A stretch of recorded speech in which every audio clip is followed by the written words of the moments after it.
Welcome to Off-Grid Oregon. Today we're going to make a wooden mallet and a handle using a garage sale rolling pin and some rebar. And it's going to be threaded in there with a nice pin.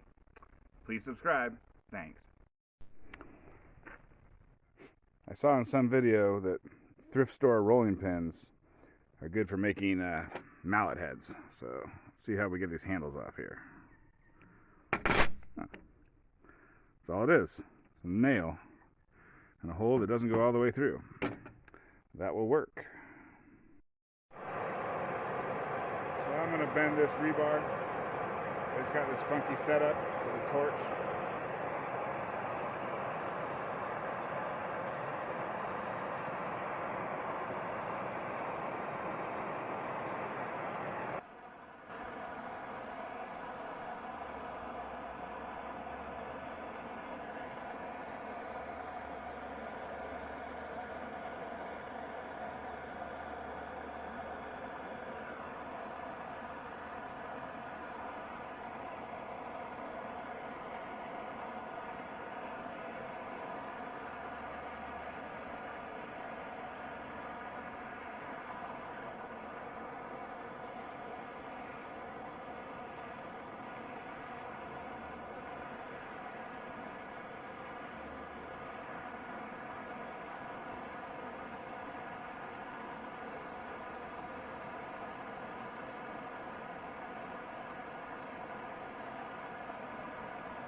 I would say this feels pretty good as a handle once I fix that part.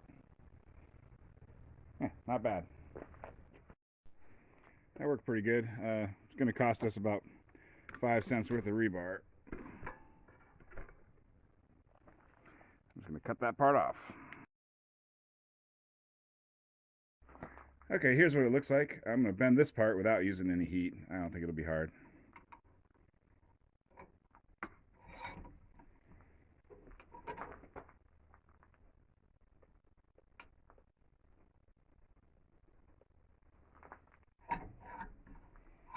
Yeah, there we go. That's the handle. Alright, I want to make 2 hammers out of this, because I don't know which one I really want. So I can do one where the handle goes in the one end, and I can do one where the handle goes in the other way, more like a normal hammer. And I don't know how long I want, but I think if I cut this in half, they'll either be just right, or they'll be too long and I can cut them again later. So it's about 10 inches long. I'm going to cut this on my chop saw off screen, but I'm sure you know how that works. Alright, there's the 2 halves of the rolling pin. Has a 1/2 inch hole on one end. Just going to ignore that, I guess. It's probably not the same on every rolling pin anyways. Alright, I want to go both ways, so I think if I have a handle this long and not that far up, that'd be good. And then I can go that direction too, and that would be pretty good. Let's see. So it'd be like there. Let's see. It'd be like there. And there. Yep. So make a mark and cut that sucker off.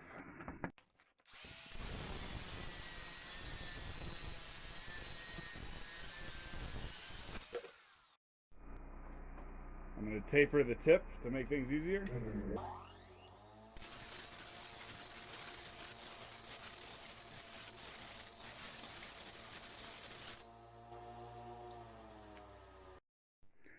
I'm going to do 7/16 because that only cuts into the ribs, makes it a lot easier to turn the tap. But I got my taper, so.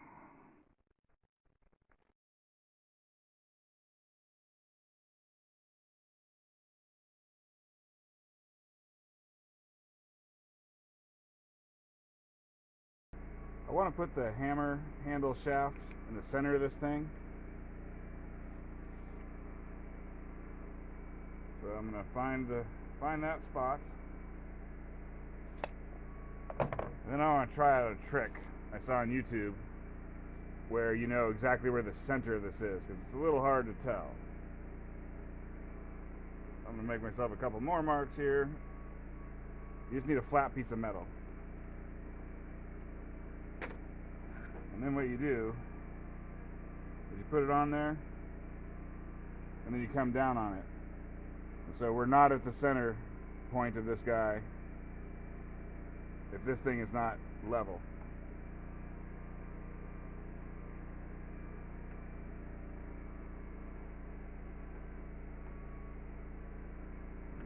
Just getting closer and closer. So that's real close.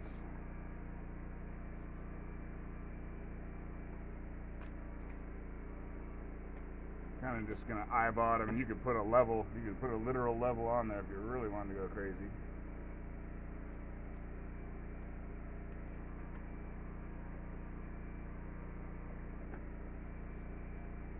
Yeah, so that looks good to me. I bet that's real close to the exact spot.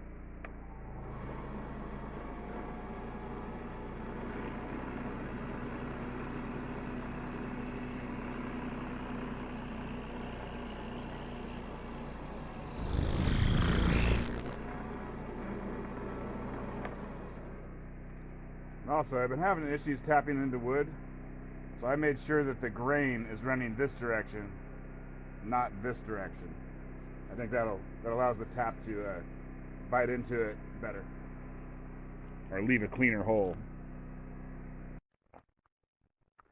That was a 27/64 hole, which is what the internet says is the correct size for a 7/16 tap. And we got right here, I got a 7/16 tap. It does 14 threads per inch. That's the coarse one. So let's put some threads in this sucker.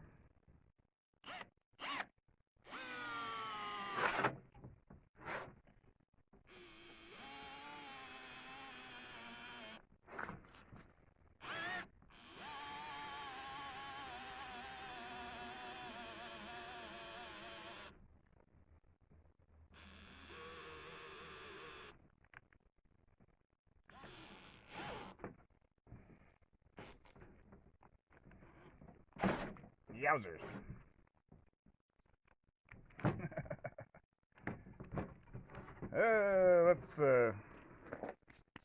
Let's clamp this sucker down. They're definitely biting in there good though.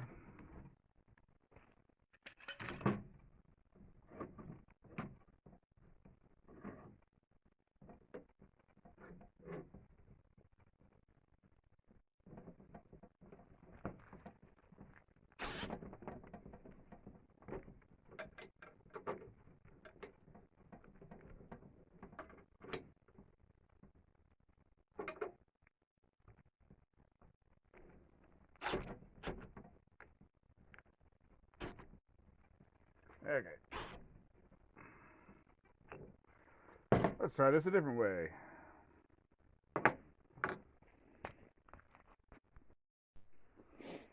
Alright, let's get serious. Let's get serious here with a 8-point socket. There we go. That sucker was in there.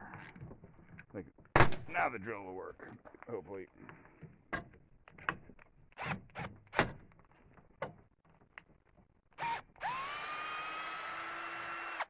There we go. Threads look decent.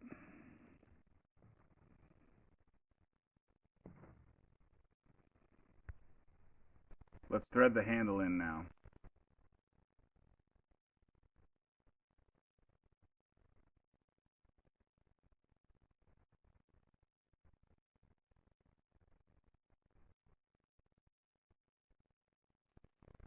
I think that's about where I want it.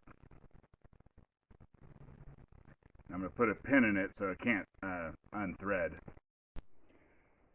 I'm going to try and put an 832 bolt in here as the pin.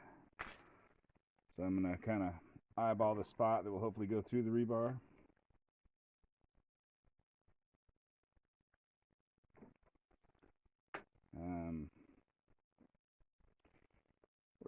Where's my piece of metal where I can do my trick?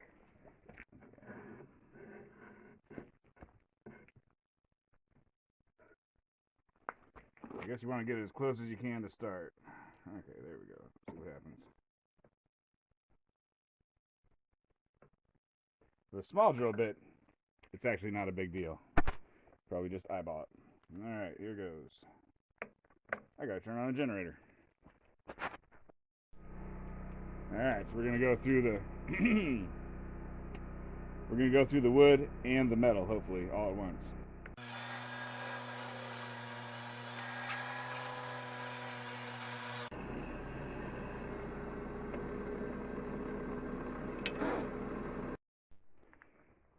Use an 8/32 tap here. I don't trust the drill to go through metal that good on a small tap.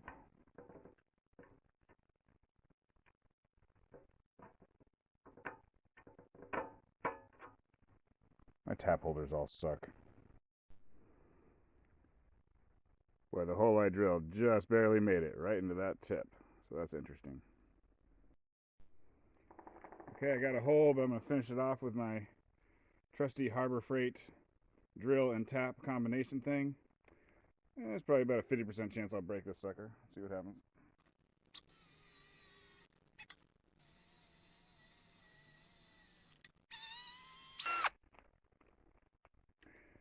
That's working. I want to take this a little bit slower though, because I'm getting afeared. Afeared of stuff, Ma. I'm gonna use my crazy little gear wrench ratchet without a handle.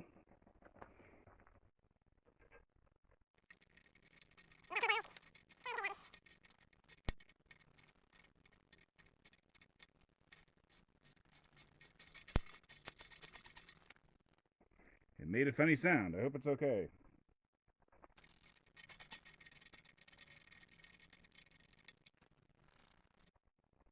Yay! It'll work at least one more time before it breaks.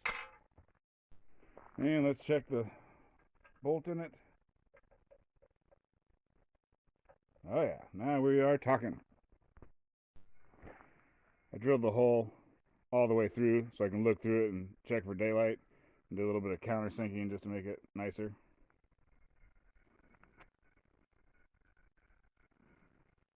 But now we can, let's see. Nope, that wasn't it.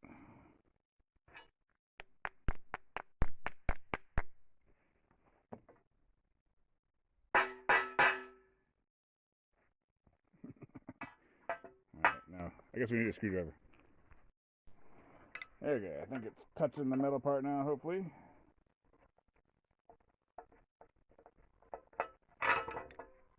Oh yeah, can't turn the metal part.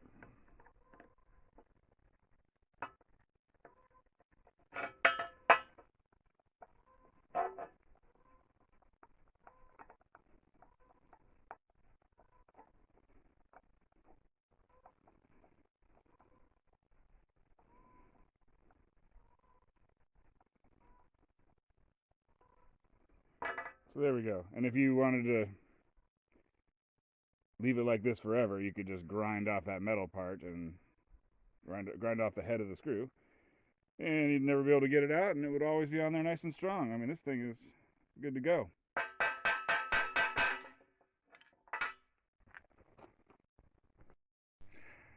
I had a thought that's kind of cool.